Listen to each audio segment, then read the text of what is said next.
আসসালামু আলাইকুম বন্ধুরা, তোমাদের জন্য আরেকটা ভিডিও নিয়ে আসলাম। আশা করি সবাই লাস্ট পর্যন্ত দেখবেন। তো কালকের ভিডিও যারা যারা দেখছো তারা তো জানোই কাজ কোন পর্যন্ত হয়েছে। তো আজকে মূলত আমরা আসলাম, এসে আবার কাজ শুরু করে দিলাম কালকের জায়গা থেকে।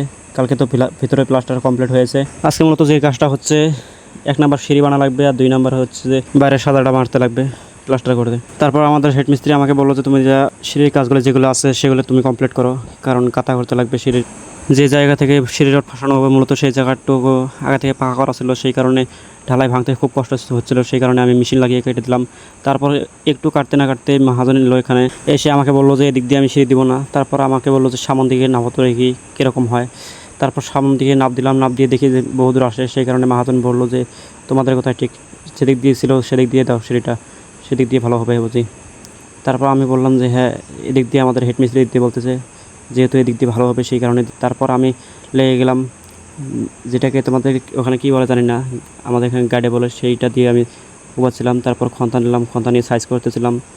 এদিক দিয়ে আমার সাইজ করা শেষ। তারপর কোদাল দিয়ে আমি ক্লিয়ার করতেছিলাম, কারণ আজকে আমাদেরকে সিঁড়ি রড ফাঁসানো লাগবে, আর না হলে কালকে কামের লাইন আমাদের থাকবে না। সেই কারণে আমাকে মিস্ত্রি বলছিল যে তুমি এখানে একা করো, তাও এটা ক্লিয়ার করো। অন্যদিকে তারা দুজন আবার উপর চলে যে কালকের যে একটা ভীম বাকি ছিল সেইটা প্লাস্টার করতে লাগলো।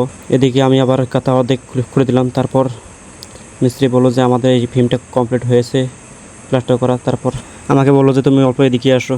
তারপরে এদিকে আসে বাইরে আবার যেটা সাজা আমরা প্লাস্টার করব সেটার ভাড়া বানতেছিলাম। তো সবাই এদিকে এসে একসাথে ভাড়া বানতেছিলাম, কারণ আমাকে যেহেতু বলেছে সিঁড়ির কাজ করতে, তারপরও যেহেতু এখানে মানুষ লাগে জলদি করে আমাদেরকে করতে হবে এই সাজার কামটাও। তারপর সবাই মিলে করতে লাগলাম। করার পরে ভাড়াটা বান্ধা শেষ হয়েছে। তারপর আমি গিয়ে আমার কাজে লেগে গেলাম। তারপর ওরা 3 জন ওখানে ছিল, তো তারা তক্তা উপরে বিছাচ্ছিল, কারণ তক্তা দিতেই লাগে ওখানে যেহেতু প্লাস্টার করবে।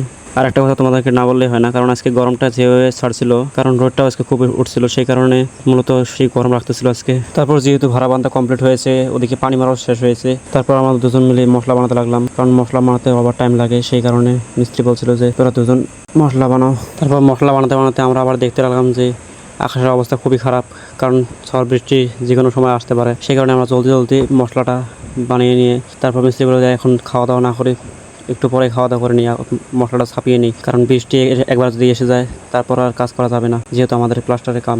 তারপর দেখতে না দেখতে বৃষ্টি খানিক পরে শুরু হয়ে গেল। তারপর বৃষ্টি আসার পর আমরা আর কাজ করতে পারছিলাম না, যেহেতু ওরা দুজন সাজার নিচে ছিল সেই কারণে ওরা প্লাস্টার করতে লাগতেছিল, কারণ আমরা নিচে ছিলাম সেই কারণে বৃষ্টি পড়তেছিল, আমরা বাইরে বের হতে পারতেছিলাম না। তারপর সাজা আমরা শেষ করে দিয়ে তারপর খেয়ে দিয়ে আবার কাজে লেগে গেলাম। তারপর এদিকে আবার নাপ দিয়ে দিয়েছিল মিস্ত্রি যে কদ্র হয়েছে না হয়েছে। তারপর দেখলো যে একটু শর্ট আছে, তারপর বললো যে একটু পরে কেটে দিও, তুমি আগে গিয়ে রড মেজারমেন্ট করে কেটে নিয়ে এসো, কারণ যেদিকে আমি মাটি কাটবো সেদিকে আবার প্লাস্টার করবে। সেই কারণে আমি ওখানে থাকতে পারতেছিলাম না, কারণ খোলা ছিটিয়ে গায়ে আসছিল।